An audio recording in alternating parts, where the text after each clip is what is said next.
I mean, if you haven't seen the film, uh, I'm sure be able to Google an image.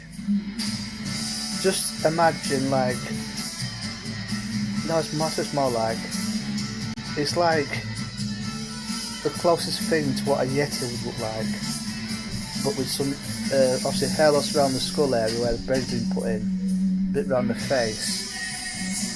But it's like a Yeti on steroids. What the hell he created this shambling monster which comes out with some speech. Want food. I mean, he does speak, although it's like a low growl.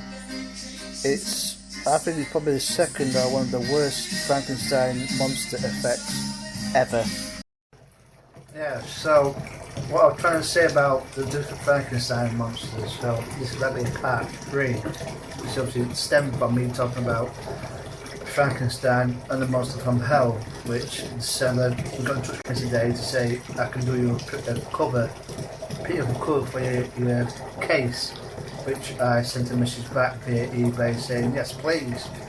So if this turns out to be everything as it was described, and it looks the part, and the discs play perfectly, I'll give this bloke a 100% rating because it's only fair, because with eBay it's the reviews which you hope are genuine, which are the key player.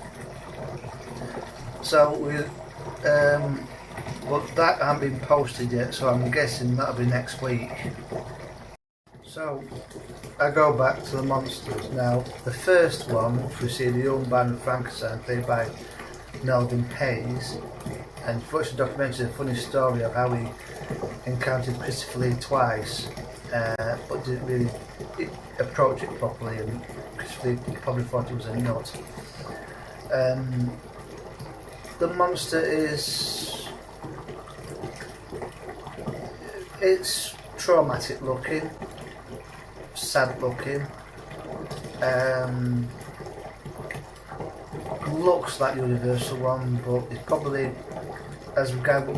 what we regard as the monster, is probably one of the best, with obviously with Christopher Lee as the monster.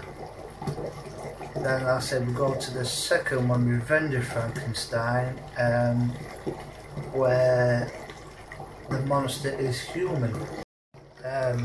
Like I said in part 2, whatever, it was Michael Gwynn,